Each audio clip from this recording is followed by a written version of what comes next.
Hey everyone, welcome to the Founders Chat, where I talk with founders about the hidden moments behind building their companies. I am Alan, and I'm a founder and engineer myself. Today we have Ricardo from Driza. Welcome, Ricardo. Thank you very much for having me. Happy to be here. Okay, so let's start with the first question. Tell me, what is Driza? Well, Grisa is a consultancy firm, a marketing consultancy firm that does things slightly different than what a normal marketing agency would do. We just have a finance first approach, rather different. Yeah, I saw that, and I'm quite curious. What is the difference from a traditional marketing consultancy? Well, the difference is that first we help in the decision making on how much budget you should spend and where, which starts the conversation way different sort of level. You don't tell me what your brief is and what your channels, the ideal channels you want to have or where you want to take your company. I already helped you decide what's too much money and what's too little to meet your objectives and how we would structure it in terms of the team you need. Like how many in-house members do you need? Would this be enough budget throughout the year or would you run out of cash? So it's not a smart investment. So we sort of help out in the definition of the investment of marketing first. And then we do execute as any other firm would do. But the thing is, we reduce the risk a lot of the success of the service by budgeting it right. Yeah, you so also to, just to double check I'm getting this right. You also do the strategic part. For example, Yes. if small company or a big company without somebody super experienced in different channels comes to you, you're able to advise and to guide them on where to invest. Right. Completely. And there's what is not common is that we have different benchmarks and we have uh clarity and throughout our like thanks to our experience and the number of we've had over 200 projects of what works best and what goes faster. If you are trying to launch a startup, a B2B startup, and you just receive a bunch of money from a VC, what's the smartest way to use that money and what would meet your objectives faster or what is your own death sentence. So we already know we helped you out not only deciding whether this is going to be a SEO project or you're a social media sort of project business. Not only that, but how much you should put into it Yeah. before running out.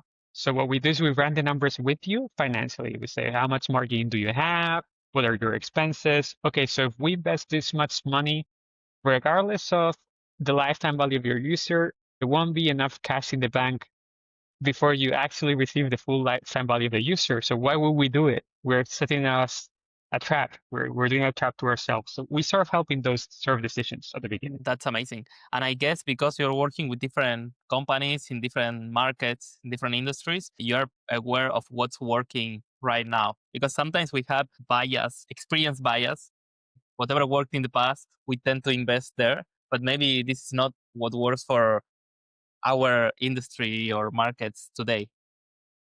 Right. And not only that, also in formats, in the different funnels in the different industries and what we have.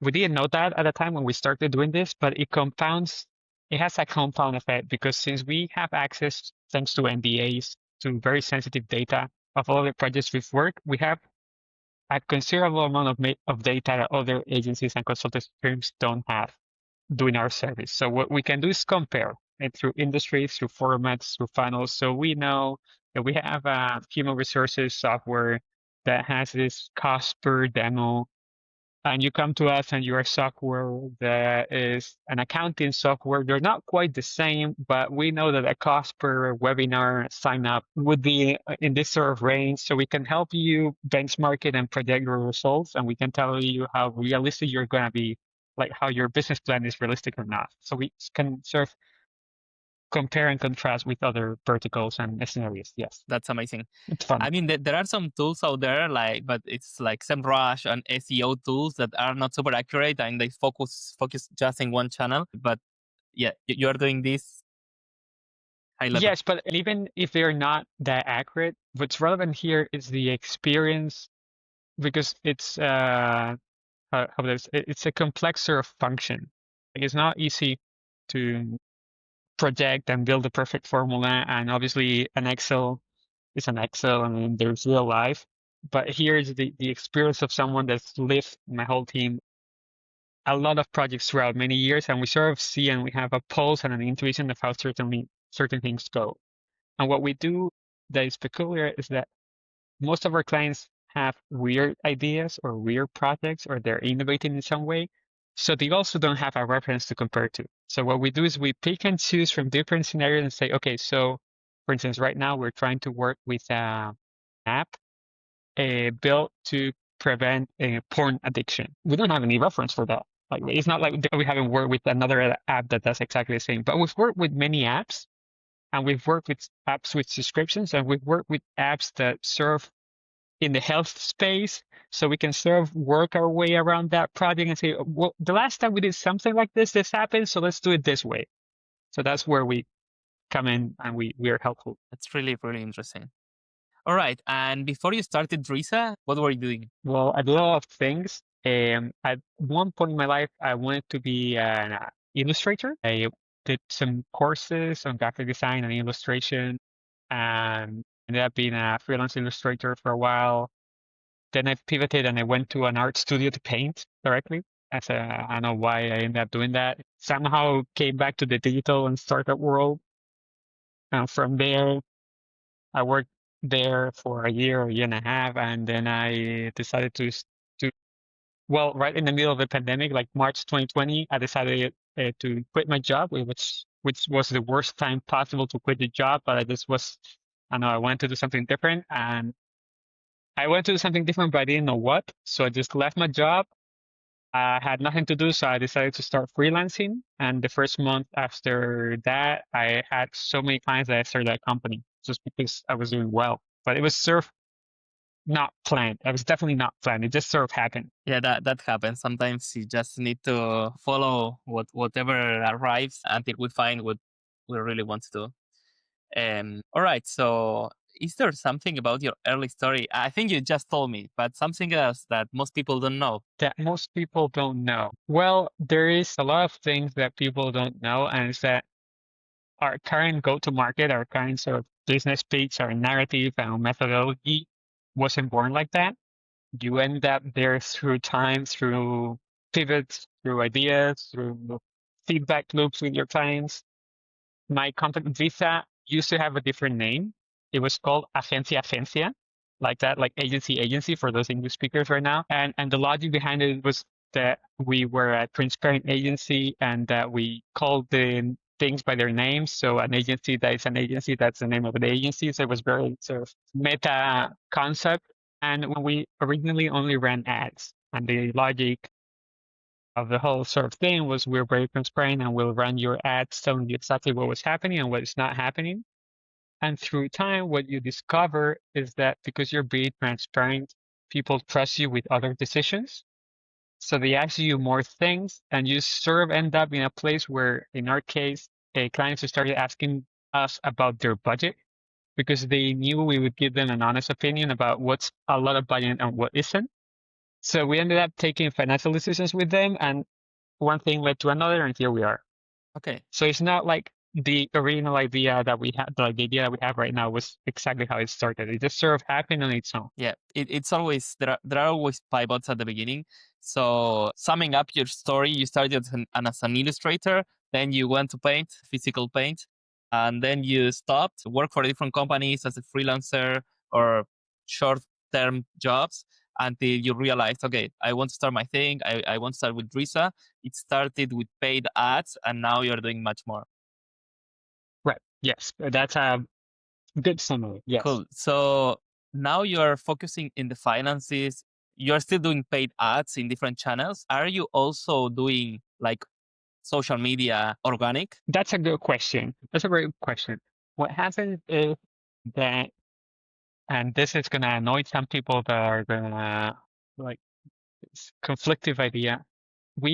Most of our clients are ambitious entrepreneurs that want to go fast. They want to, like, they're not the usual, let's just keep my business running sort of in a flat, stagnant sort of way. They want to grow big.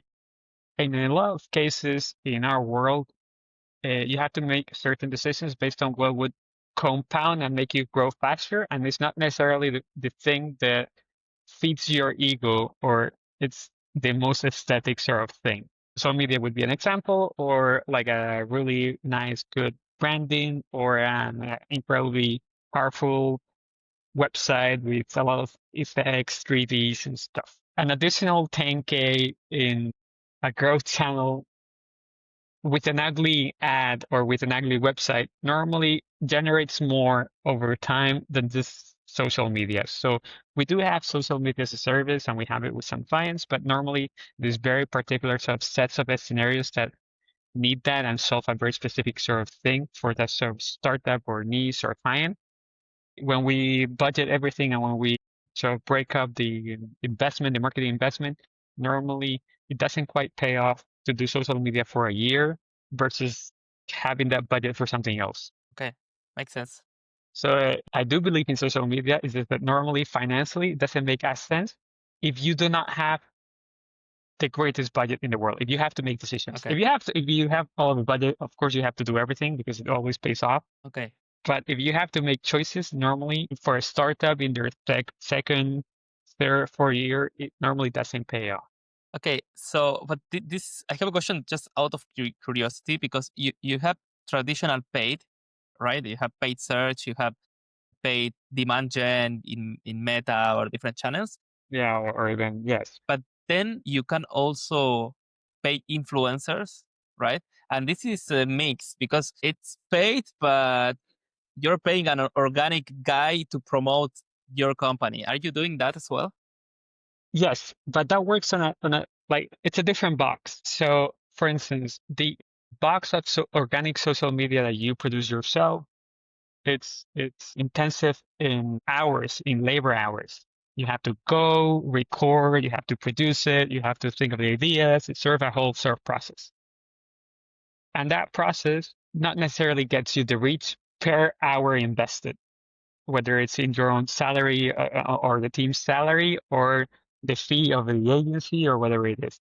Whereas an influencer, you're paying directly the reach. So the reach immediately happens. So it's a different sort of box on how you approach it. Normally, social media gets your results in the medium, long term, whereas when I pay the influencer, it happens immediately. Okay, So there are different boxes. And that's where the decision making process sort of happens financially. Like, where do I want, when do I want the results? What fits my brand? What it's, for instance, we have some brands that have, how would I put that, credibility issues. Like, you don't buy them because you don't believe they're real or that the product is sort of confusing. So you need the credibility that social media brings. So in those sort of scenarios, you have to do social media because it unlocks the sale in a way, but it's not a growth channel. It's just you need to do it only because people don't trust you. So it's a different sort of reason. But if you really want to grow, $100,000 or euros in influencer marketing normally pays off better than 100,000 euros in social media organic, okay, okay. Make total sense. if it makes sense. All right. And did you start this on your own alone or you have co-founders? I had a co-founder, my best friend from university. We split a year and a half ago, February 2024. A lot of experiences there, a lot of learnings, and a different adventure now as a solo entrepreneur. If it helps the audience, what I've learned is that it's now, like in hindsight and seeing it with a lot more experience and seeing a lot of projects, because it's relevant for the audience to know that I run 2 or 3 businesses simultaneously, but Driza basically starts like 30 businesses every month. So it's like I learn a lot. Like my learning curve is a lot steeper than others because I'm starting businesses daily. And what I've learned now in time is that you shouldn't you don't need a partner that you can hire.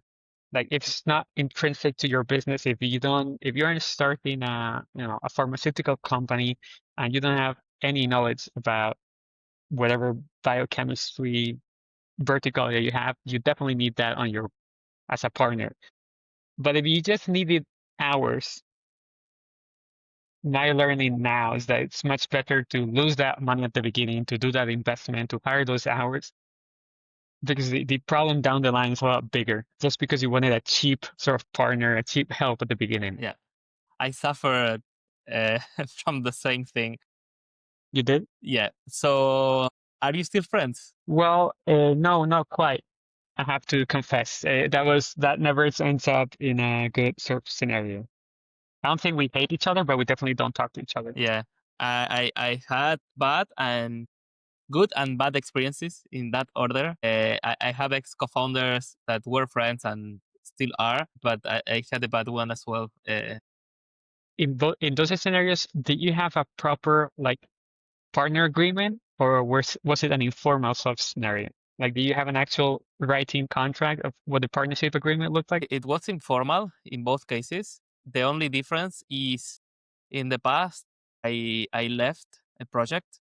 I call it a project because before, I think because before you have huge revenue or before you're profitable, it's more like a project. So I decided to leave. And when I leave an early stage project, I apologize, and I give them the shares. I don't want to have anything, like they are going to be the ones driving success in the future. So it ended up well. I gave up my shares, and in the case that ended up bad, I wasn't the one leaving. The one leaving wanted shares, money, so I couldn't afford. And yeah, it was really tough because you are losing founder and you're going to work twice as much, double the stress. You still need to pay for something that you don't know it's going to work. It's really hard. Well, yes, that's why. But if you also believe in your idea and you know it's going to work, and you have that sort of gut feeling that you're going to make it work no matter what, you might as well, if you know you're confident enough, you're going to do it on your own or with one less founder, you might as well do it. So it depends on where you are in your sort of scenario. But my recommendation now, seeing it with perspective,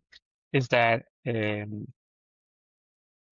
I would have started this on my own. Yeah, exactly the same.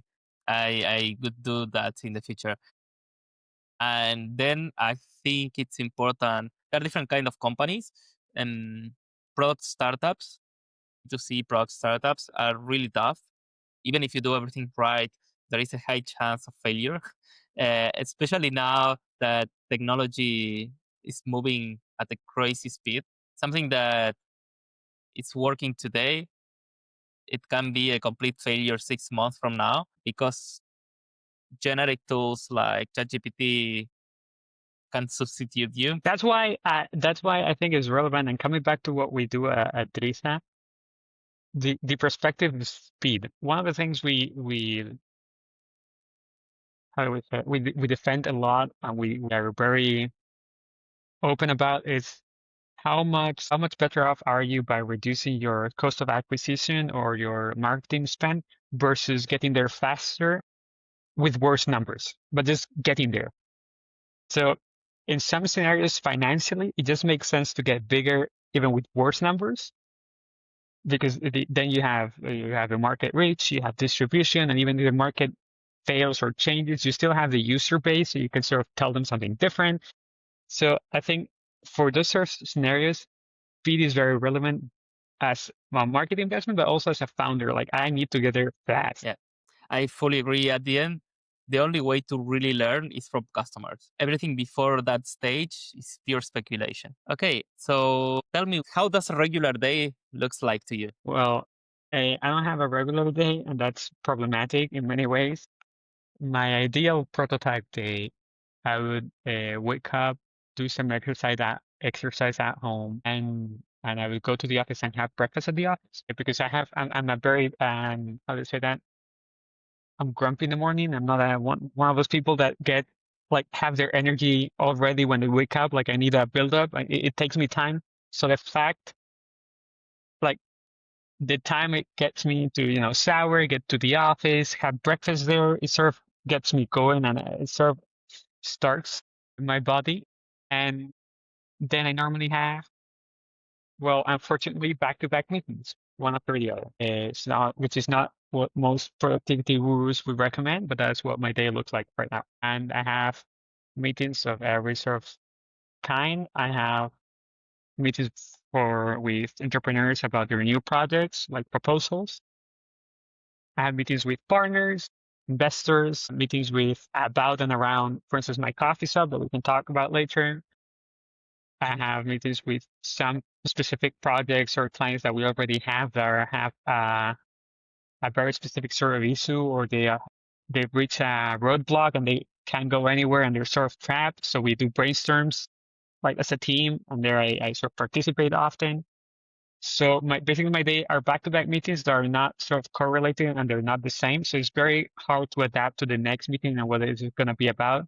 Also bearing in mind we're agnostic in industry. So every project, as I said, there's a porn app, like porn addiction app, and then we have an e-commerce that sells, I know, a bathroom tiles, and then we have whatever. You have to sort of adapt fast to every meeting. That's sort of my day. It sounds really it sounds great to me being able to work for different industries. I did that in the past for a couple of years. I was doing CTO on demand, early stage companies. So I was helping them build a prototype and then hire people. And then sometimes I was staying a couple of hours per week, like to help them take technical decisions. I really enjoy that. And actually, now I'm considering doing something similar, but I need to decide what I'm going to do with my life. Like, it's fun. You get to learn a lot. It's interesting. It forces you to, like, it's a personal development sort of like trick, because it forces you to improve and get better and learn every sort of day about something different. It is also challenging in our case when you have been hired to give a solution on every sort of industry, which you would suffer in the past. It also makes you like, you have to be really, I wouldn't say sharp, but you have to be able to think about something extremely different from one meeting to another. So your mind needs to be like a sponge, and you have to have that flexibility to change up your way of thinking really fast. For instance, we have meetings about what are we going to do with this €500,000 the next year, and then we have a meeting with an e-commerce that is going bankrupt, and we have to figure out how to do, I don't know, how are we going to sell this many units of the product tomorrow. So it's sort of very different. Yeah. So it gets you. I really love that. And that's why, this podcast is a bit about that. I'm speaking with different entrepreneurs. And for example, now I'm speaking about marketing with you. And last week I was speaking about quantitative trading fund from an American guy that started a fund and he's investing in ETFs. So it's completely different. So yeah, I'll probably go back to consulting. But you know what I hate about that? Looking for customers. So maybe we can have a chat later. Yes, I'll like. There's a lot of theory on how to do that. I have a group of colleagues, or in many ways competitors. We're like 7 like consultancy firm co-founders. We, like our services overlap. Like I overlap with 2 of the others, 3 of the others overlap. Like we're sort of competitors in many ways, but we just get along and we have lunch once a month and we talk about what we're doing, each of us. We share sort of our secrets, so we learn from each other. I think it's cute. It's nice. And we've always, like, every time we talk, we realize how each one of us has approached the same problem differently. For instance, how we get clients. One of them has gone full throttle, pedal to the metal on their own marketing, on their own organic sort of content. Like they're very prolific. They produce a lot of content, a lot of podcasts, a lot of videos, a lot of everything. Another one has gone directly into like paid media, SEO. Like I'm going to be the first one when this keyword appears. I'm going to invest this amount of money recurrently, and then I'm going to have some workflows for to whatever. In my case, I'm purely word of mouth, networking, sort of connections based, which is a sort of different story. And we don't have the same size. We're sort of growing at the same pace. So all of those work. We just not necessarily single solutions or problems. Yeah. In the past, it was more word of mouth, but now I'm trying to focus on different markets. I was in Spain, so it wouldn't work. So I'm trying. Well, I don't know. I just need to think about it. I haven't started yet. We can have a brainstorming session later if you want. That's amazing. It's fun. All right. And I want to go back to the co-founder split because I was going to ask you, did you have tough moments? So I guess that one was one of them. And if you can share what was the main reason, the misunderstandings or disagreements? Well, I can't share much because we did sign All right. an NDA about the most of it. But what I can say is that the it was a pivotal moment for the company, and we had to make decisions about it, and we had to make decisions together. It was about seeing those decisions, those really hard decisions that we had to make together, and seeing that regardless of the decisions we made, we didn't want to have shared the company after those decisions, regardless of the decisions we made. Like we were, so it was a very hard realization, but we both understood that we need to split. So it was easy because we both were on board on splitting. We weren't, there was some negotiation about how to do it, but the fact that we needed to split was evident and we just, so it's easy in that regard. But there's been many hard moments and many, like a lot. It's always hard, for instance, when you lose a teammate that you really value and you went in the team for the long run, and also big clients. Like in this industry, if you have a client that represents a significant part of your sales and you lose it, it's a big hit. It hasn't happened to a very dangerous sort of level because we have a very, like, all of our clients are roughly the same size, so they occupy the same percentage of our sales.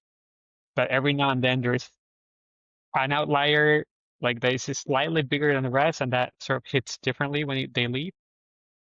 But it's sort of, it's natural, and you just have to take it with dignity and sort of organize yourself and do it differently. But there's been a lot of hard moments for sure. I'd say that as an entrepreneur, though, there's been harder nights in the coffee shop. For instance, before and after the summit, you'll have a coffee shop in the center of Madrid, in an area of Madrid that empties during the summer. There's no one, but you still have the salaries, you still have the rent, you still have the food, you still have everything. So those have been hard moments because you have to make a decision about whether you want to survive the summer, to put money in the business, Yeah. survive the summer, and trust that back in the fall, back in September, back in winter, you'll get that money back. Yeah. And it's have been really like tough moment for decision making. But yeah, this is super good point because I thought this was a problem more of my industry because I was building infrastructure, technology, products from scratch. So sometimes it was a 3 month project, and then the company was maybe hiring you a few hours per week to maintain or oversee, right? I was helping them hire engineers, and then it's your thing, right? So sometimes I was in the need of finding new projects all the time, kind of. But when I think about marketing, there is continuity, right? It's a monthly thing, or isn't? Yes, but that's, well, it depends how you want to see it. Back to my group of friends of CEOs of agencies, there's different sort of strategies and sort of structures. You can be a development, product oriented agency that builds apps or websites or wherever. You have a very big sort of money invoice up front, and you get that oxygen, and you just have to find those recurring, like one time sort of projects, one after the other. But if you price it just right, you have enough oxygen to take the time to find the next project. Or you can do it with a more recurring basis. The problem with the recurring basis is that, one, not all of the services have the same recurrence or the same sort of, how will I put it, fee. For instance, there's a lot of projects that have a bigger fee the first month or second month. There's like setup fees, and then they just have a flat sort of recurring fee. And also, because of the service we do, we are at bridge between, our target is startup or a business that has validated their product market fit. They're going for the market. They're going to be ambitious, but they don't have a professional marketing yet, but they will have it. So we're sort of that bridge. So we have that recurrence until we don't, because we actually ourselves, we recommend them start hiring some profiles in house. So we stop losing that recurrence. I don't know where I'm getting with this, but the recurrence is also like, it obviously helps, but it has its myths and its problems. For instance, the problem with recurrence in our case is that the recurrence has to be enough to cover a full profile or a full, like a, if I have a project that covers 20% of the salary of a person, I'm still paying a full salary. So I have to have 5 projects Yeah. simultaneously, and I cannot lose one. If I lose one, I have 4 projects, but I do not cover the salary of that person. So I have the recurrence, but I don't have the margin. Yeah. So there's good things and bad things of having the recurrence. Yeah. Same problems I was having in the past. And every business has their own pains, right? Right. Like everyone looks at the other side is brighter and like is jealous of the other side. For instance, on my side where I have recurrence, I envy how the other side can grow and shrink based on freelancers and outside teams and outsourcing based on the projects they close. Whereas I have to have a permanent salary base every sort of month and I have to figure it out every sort of month. Think they have similar sort of beliefs on the other side about my way of working. It's just, you have to adapt to yourself, Yeah. what you have. There are definitely pros and cons. Fully agree. And going to the structure of your company, do you have super technical people like engineers that are helping with the different integrations, automations in between platforms? Yes and no. We have technical people on the marketing side. Engineering wise, we only have one person. For what we do, that's enough. Normally, if you want more sort of technical or infrastructure or development, we count with partners and we recommend trusted partners. Is relevant again that since we see the finances of the projects and we know what they're going to be about and what they will turn out to be, in a lot of cases, we recommend having those teams in-house. Like if you are an app and you do software as a service, you normally have a product team, you have an in-house development team. So it doesn't quite make sense to hire that from me or from somebody else. No, I fully agree. So there's a lot of scenarios in which it just doesn't give value. Like it doesn't produce value that we do it. It's not any different from you doing it in-house. Yeah, my question was more about if you had some internal tool that you were using to serve customers. We don't have like a client portal. We just rely on the usual tech stack for like, like Google Workspace, Slack, all those things, Notion, Jira. We have all those things and we just make it work among them. When I have an internal sort of portal or tool, we're thinking of producing something like that, but more for internal operations, our internal sort of finances and our capacity planning, because it's not easy to plan the capacity of the team every single month. So we're thinking of producing that, but at the moment we don't have it, but we would love it. Like, yes, that's on the roadmap. And what about the AI stack? Which AI tools are you using now that you were not 3 years ago? I would distinguish between the tools that I use from the ones the team uses, because my functions and what I do is sort of different to what they do daily. I use a lot of sales-based sort of AI tools, both in native to the tools that I already use, but also on top of those, enrichment, like data enrichment, CRM sort of enrichment, kind of like email management, that sort of thing. Whereas a team uses it for data management, projections, and content creation stuff. We found out, and we're still at the point where we like to play around with those tools, but we haven't yet found how do I say, a case that saves us a lot of money. We've been playing around and we play around a lot, but it's not yet embedded in our methodology and work. Also because we're so boutique that it's hard to implement it on a recurrent sort of basis, on a process, on a stack of prompts, on an automation that always does the same thing. Because since we have every single project, it's different, it's very hard to copy paste that somewhere else. So we found we're not the best ecosystem or playground for those sort of tools yet, unfortunately. It's hard to find something that works out of the box for the different clients that are so different, right? Yes. So we're, for instance, we do use it for client research and lead research and finance projections. Like if you come to us, we sign an NDA, you give us your data, we research some more, we build some scenarios, we sort of talk with different AIs to do the research for us and sort of pack it all together in sort of a uniform sort of audit of your current scenario. But aside from that, we don't activate it with AI anyways. It's sort of more a research tool right now, in most of the cases that I can think of, than an actual sort of worker. We don't have an AI agent right now that does some things for us. I think the agents are still, I mean, the AIs, like the chatbots, are amazing, but I think the agents are still kind of early stage. I tried them and they are not yet at that level that is.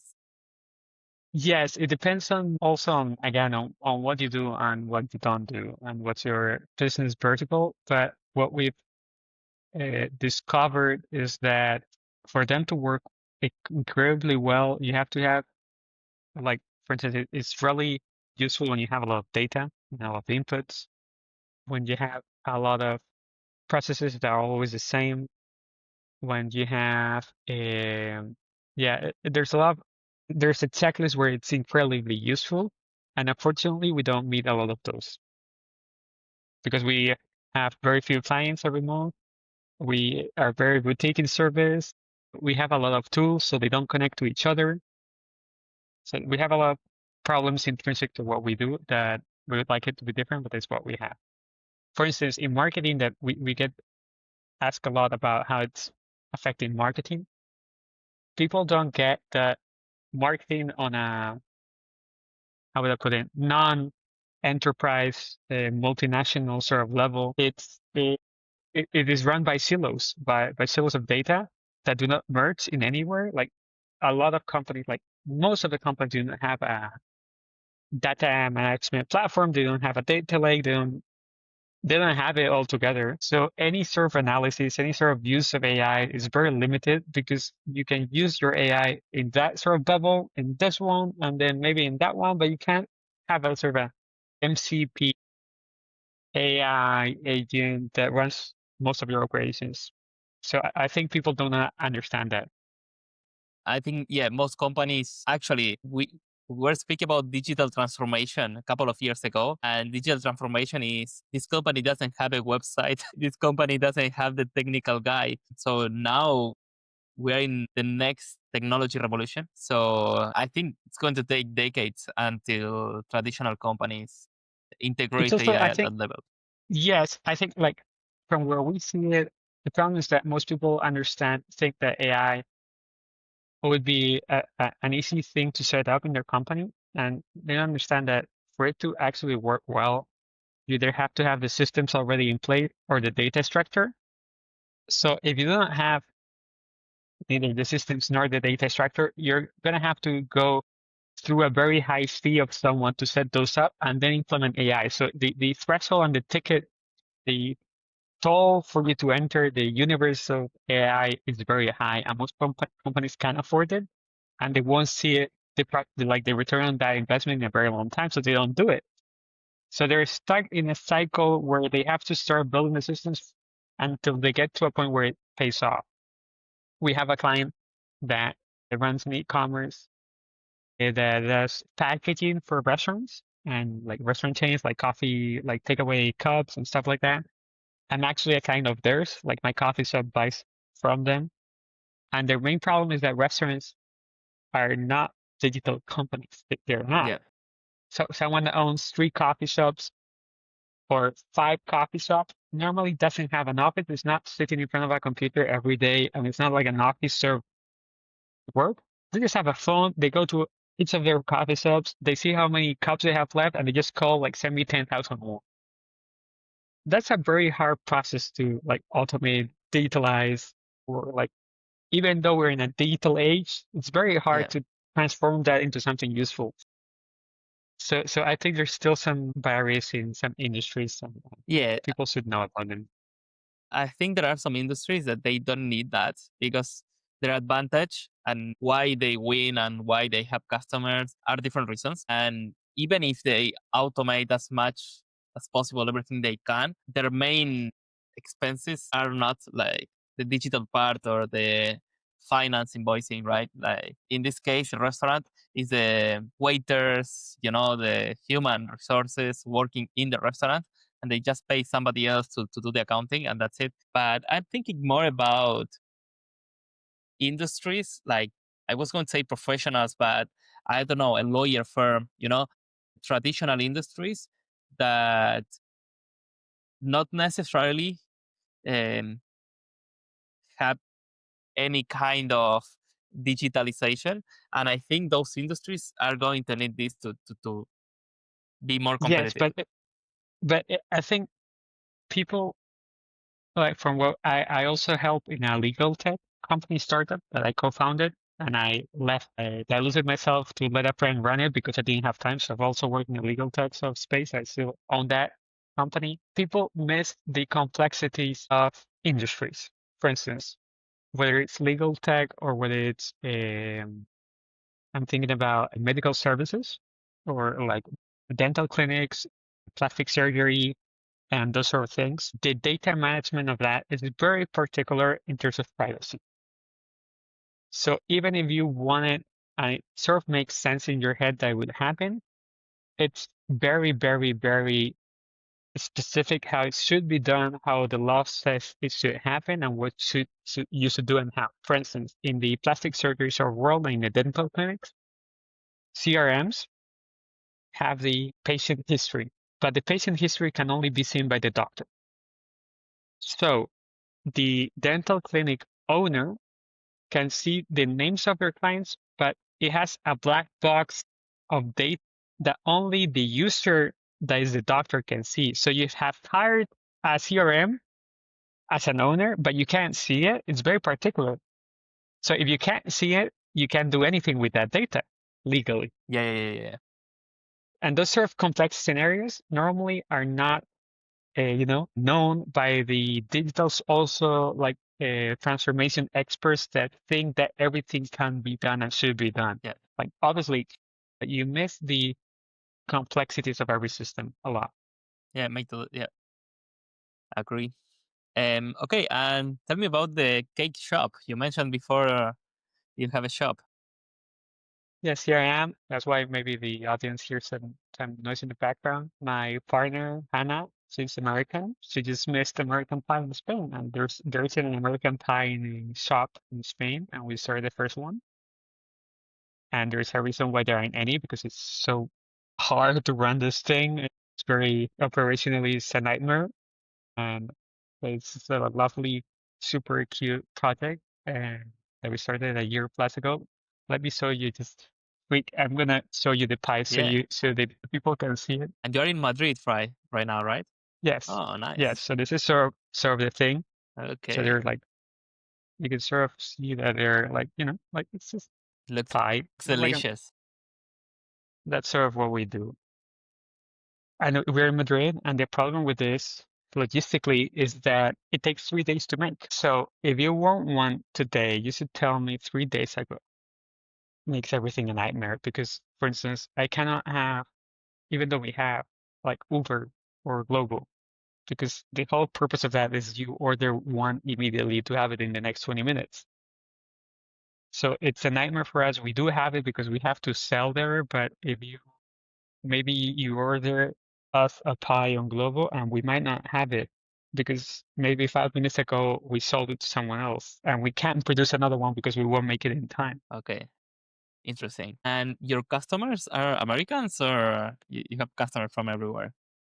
We have a lot, we have expats, of course, because we are the only ones that produce this. So this is the only place where you can get one. For instance, in Thanksgiving, we have our high season because everyone orders the same pie for their Thanksgiving sort of dinner with their friends. But we have a lot of people from all different sort of background setups. We, for instance, have a mini puppy pie for dogs. So the neighbors come to feed their dogs their mini cake, which is very cute.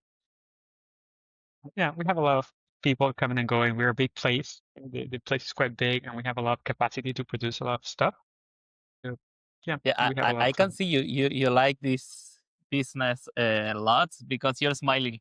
When I was asking about other things, you were not.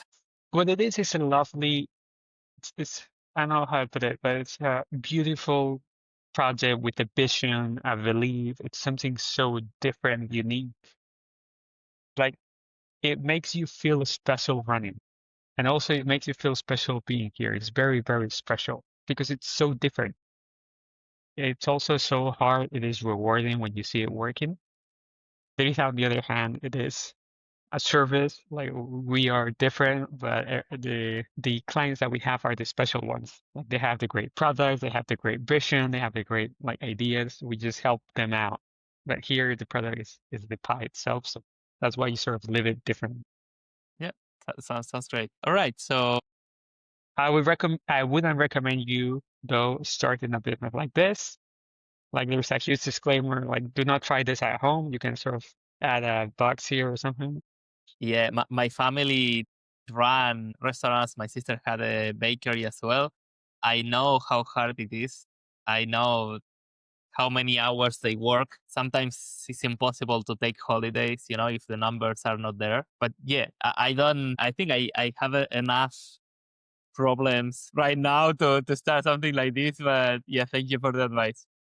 You can do fractional baking or like bakery as a service. Yeah. Okay. So switching back to the industry, the trends, what trend do you think most people are underestimating? I think most people are underestimating how digital the customer base is going to be for every business. I think that people underestimate that most of the buyers out there in the following 10 years are going to be millennials or younger, and they're not building the systems and infrastructures and the positioning to match that sort of trend in terms of appealing to those customers and having the processes that those customers like.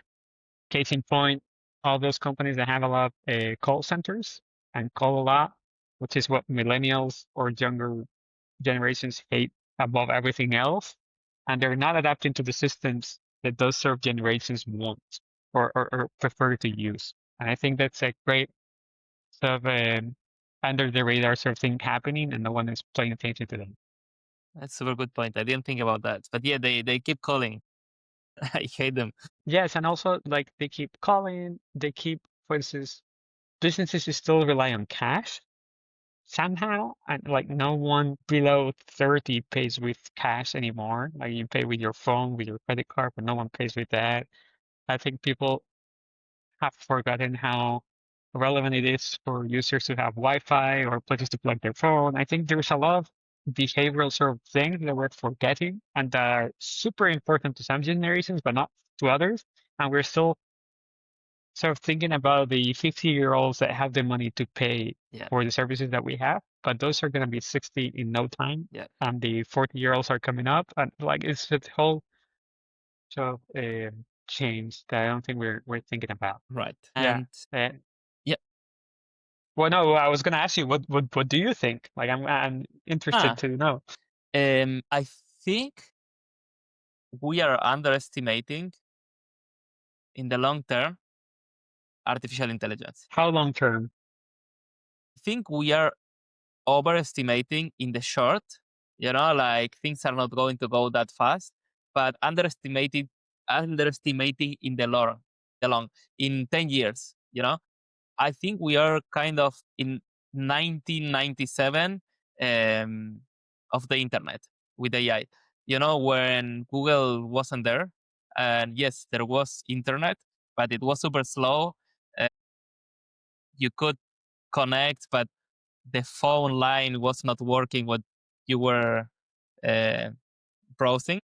So I think we are kind of at a similar situation. We can't imagine what is coming because we are trying to apply AI to the old use cases, to the old businesses.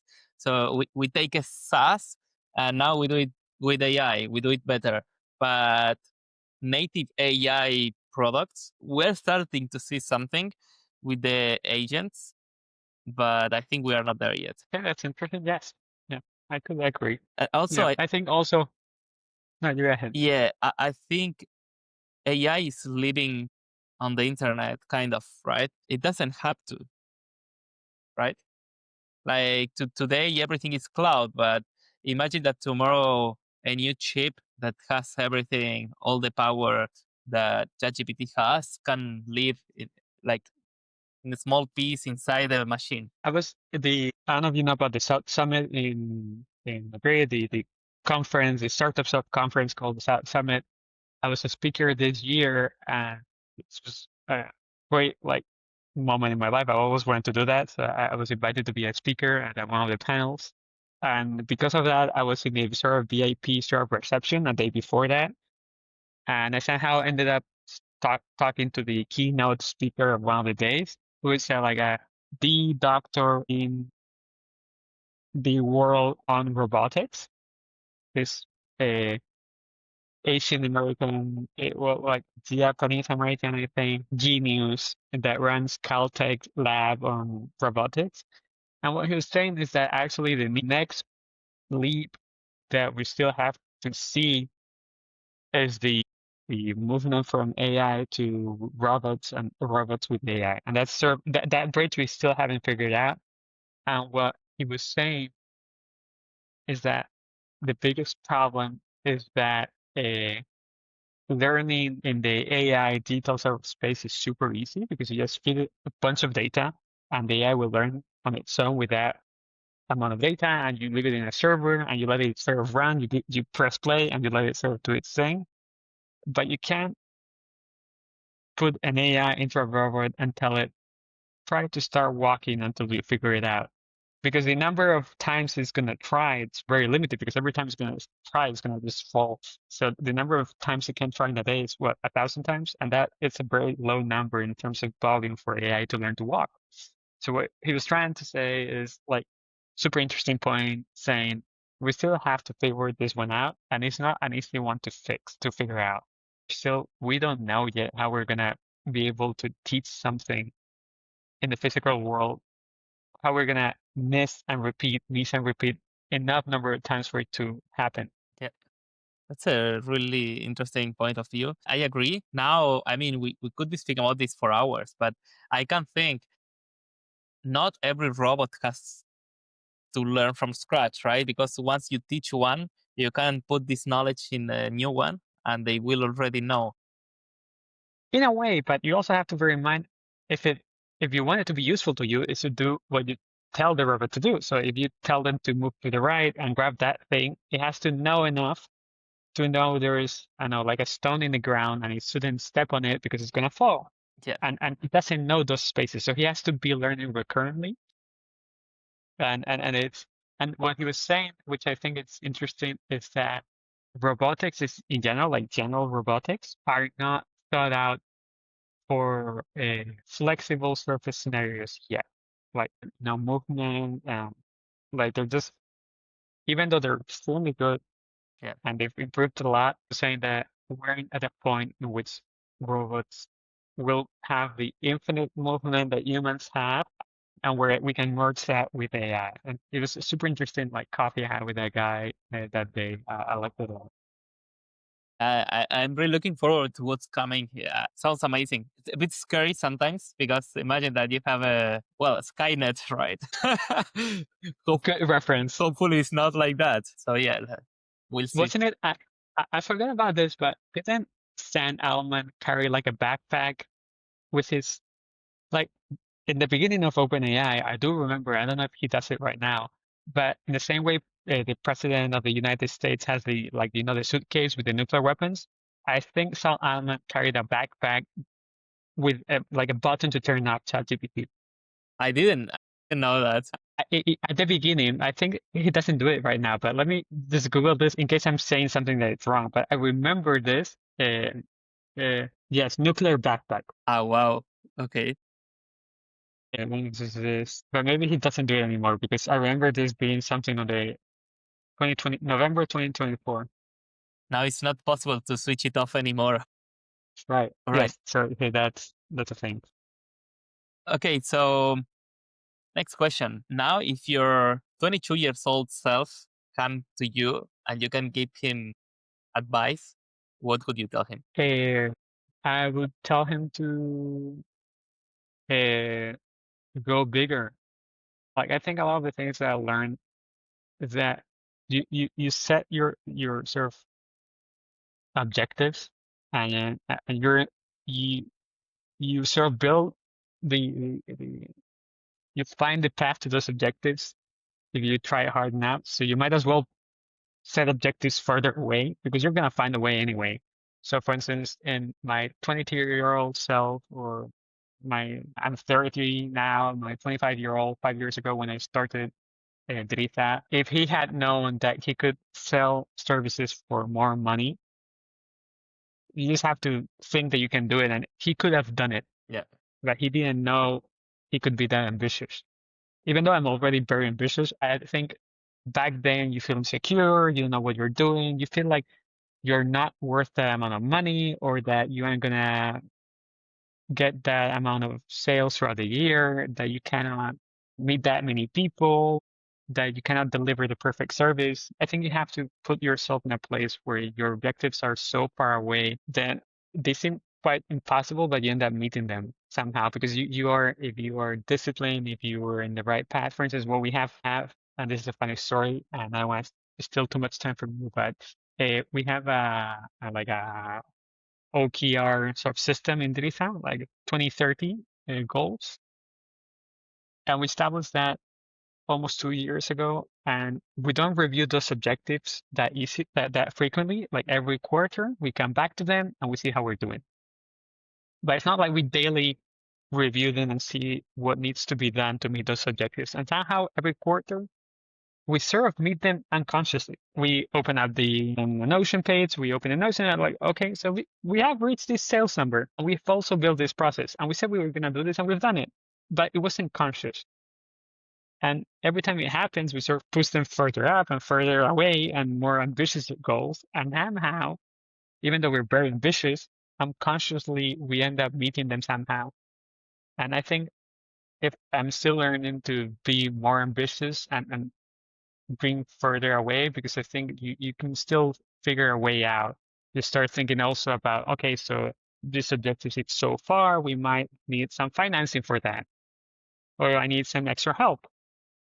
Which doesn't mean you aren't going to meet it. It's just that you're finding new ways to meet it. yeah, Otherwise, you wouldn't be looking at financing, or you wouldn't be talking to banks, but your objectives would be lower. yeah. So it depends how you want to do it.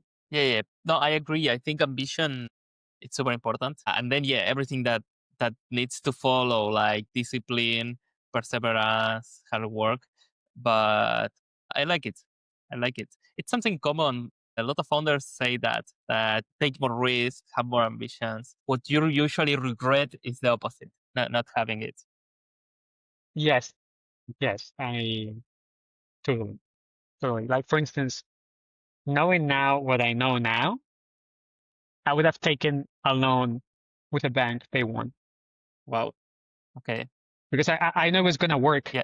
So it would have just gotten me where I am faster. Yeah. Yeah. Yeah. Yeah. But even, like this is super interesting. Even people that had failures, like I'm closing a startup now, I could do it again. It's like it didn't work, but I learned so much, like next time I'm going to go faster on a more like firm ground. And well, in this case, I knew the risks. It's not the first time I started something, but next time maybe I don't have the same appetite for risk and I'll go for something more secure. But when you take higher risk, this was a global a global B2C product. The cake is huge. If it works, you The have the payout is next huge. unicorn. But of course, there are so many different factors. You can do everything right, but the markets change, the financing ecosystem, but also the technology. It's everything. I also think that, well, 2 points on this. For instance, I don't know who said this, but we have it at Driza that if it's a 5,000 euro mistake, it's not a mistake. We've learned something. Like that's our threshold. Like we can make mistakes. Like we can play around until 5,000 euros. Like above that, it's already a mistake. But below that, it's a learning. And I was also thinking about how I would be like such a great founder right now if I were to start again. Like I've learned so much, and I think that's why VCs sometimes have this thesis of only investing in second, third time founders because the knowledge acquired it's just so incredibly useful. It gives you such a different perspective on things and life. You do things like, for instance, right now, a lot of projects that come to our door to Driza, they pitches their business plan, and we already know it's not going to work. So sometimes we even reject our own leads, telling them this is not going to work. Please go back and rethink this. We don't want to like Yeah, we're yeah, yeah. gonna make you go bankrupt if you do hit play on this idea this way. You have to rephrase it some way. But for instance, we had a coffee brand that didn't toast their own coffee. And the problem with that is that you are only a marketing brand. Like you just package the coffee, you put your logo on it, and you sell it. So your only margin is what you can sell over the cost of the toasting of the coffee that someone else does for you. They are the ones actually making money with you. You're not making money. So we recommended them to build their own toaster. And that's where the money actually is. So they came to us willing to do marketing, but we said it wasn't going to work until they had their own toaster because the financial margin to do marketing was there. Otherwise, there wasn't enough margin to both make money Yeah. and grow. Okay. Wow. So that's the sort of coming back again to what we do at Driza. That's where the finance sort of part and marketing coming together. For instance, we are doing next week, we do the fourth time we do a panel of CMOs versus CFOs. And we do 3 by 3, and we sort of let them fight and see what they tell each other and what they resent from the other side, what they want to tell the other side, what they think the other side does right. And we get them to like play along and talk to each other. And that's very important to us. Okay, so you mentioned you could be a much better founder now. I agree. I think experience is everything. In my particular case, I started many different businesses, and the last one was the first time that I struggled to monetize. I never had that problem before. I had legal problems because I was in a hyper-regulated industry, or I had cash flow problems, like different kind of things. But now it was monetizing, and it's like from one experience, it's impossible to learn all the lessons. I think it's impossible to learn all the lessons in a lifetime, right? But at least you learn lessons and you reduce potential risks. That's why I love what I do at Driza because I do learn like repeatedly every day from different sort of businesses. And I think that's why I know the other day I think we were sending the guest list for the event for the 3 CMOs versus 3 CFOs event. And we're sort of reviewing who we had invited or who we wanted to come. And there were several startup founders, widely popular and successful. And we reviewed their CVs, and they had originally started an agency.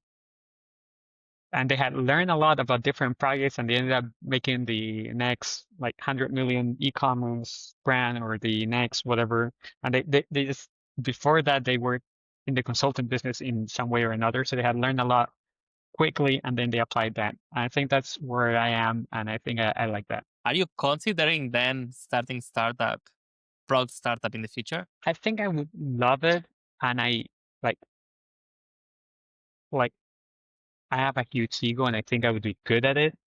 But I like what I do daily so much that I don't think I like it to have only one product. That having said one thing, I still think I like what I do a lot. I think I want to do it the rest of my life, and I enjoy it so much. It's fun. Maybe in the future you take a little break to do something like that. Yes, maybe, or a side project or collaborate with someone. Yes, I could see that, but no, not at the moment. So now we are wrapping up. So if you want to send a message to customers, To customers, well, if anyone lives in Madrid and wants a pie, well, there aren't any other places to go, so that's an easy one for you. You can come to the pie shop, but that's an easy one. But no, I would say it's not even for customers. I would just tell founders in general that what I've seen in general, what we see in Delisa generally is that a product or vision founders that have a great idea that know a lot about, I don't know, how to get financing from VCs, or they have a lot like a lot of knowledge about how to build this very specific product or ship whatever this is, this e-commerce. They have a very unique fashion style, or they have this idea. Normally do not have the benchmarks or the references on the cost of growth. And what I would recommend everyone starting out or in their first or second year of business, that they try out and they go ask companies like us to help them out, not even to hire us, but to give them the view and the vision of how much it's gonna cost them to get to where they wanna be. For instance, we have a lot of projects that it would only work if they have, I don't know, like a gazillion users a year, and the only way to get that is a gazillion euros of investment. And they don't know that. They're just focused on making the perfect product. And it's true that they normally get a good product. It works great. It has a great pricing. They have a really good go-to market, but they don't understand how the only way they make money is at a great volume, and a great volume comes with a great cost of marketing. And they do not understand that. I would recommend everyone to go ask some questions and to just use some of our time that we give out for free normally because we're sort of interested in selling you something. So just have that freemium sort of model that consultancy firms have to ask the first questions and take up a bit of our time for free, even though you might not hire us, but I would recommend you to go ask some questions. So I think other agencies are going to hate you now. Well, that's on them. Like, trust, for instance, what we do at Driza, if you talk to us, we're probably like, if you don't work with us right now or in next months, you're probably going to have a good like perception of what we do and what we are, and you're going to recommend us to someone else, or over the years, you're going to come back. Like, I'm not worried about that. And I think some agencies don't have that vision and just want to add value with a check first. They're in a different sort of playing field. We play on a different sort of we are at a different game. So definitely they can reach out to you to have a chat and try to understand the implications of growth. Right. Yes. Happy to help. Cool. And now to finish, what is your superpower as a founder? Well, my superpower is that as a founder, I think that I think I am incredibly productive, which is not like most founders. We work a lot of hours. Like every founder that I know works an incredible amount of hours. But I think I make a lot of things in those hours. I'm I'm a geek of productivity softwares and productivity tricks and ideas. They just raised 60 million Motion. It organizes your calendar with AI. So you sort of feed it the task and when you want to do them, and it sort of organizes them. And you just wake up your morning knowing what you have to do based on the AI recommendations. You don't have to think what's to do first or after. So I have a lot of those tricks and ways of working and methodology in my day to day. And I think I'm incredibly productive. And that helps because it gets more things done throughout the day. And I help my team more and better every day. Actually, that was going to be my question. If you're hyper productive, I think I am as well. How do you manage to work with people? Like, okay, not everybody is super productive, right? It can be frustrating. Yes. Well, yes and no, because what I understand is that knowing that everyone has their own pace and their own priorities, basically what I do is that, for instance, a trick of how I work is that if we have something to work together and I sort of send you a task or you have to do something or I delegate you something, that's already off my plate. And that's off my task list. That's off my view, off my everything. So if I delegate enough tasks and they're off my plate and those people have said they would do it, I prioritize volume delegated than speed of competition. So whenever I suddenly magically remember I delegated one thing that hasn't come back to me, I can always ask. So I'm just following up unconsciously on things that I suddenly need urgently, but I've delegated so much that a significant percentage comes back. And I'm not worried about their speed of execution. I'm just worried about how much I can delegate faster. And that gets me a lot of things off my plate and a lot of things I can do myself. So then I get more things that I can delegate and it sort of builds up.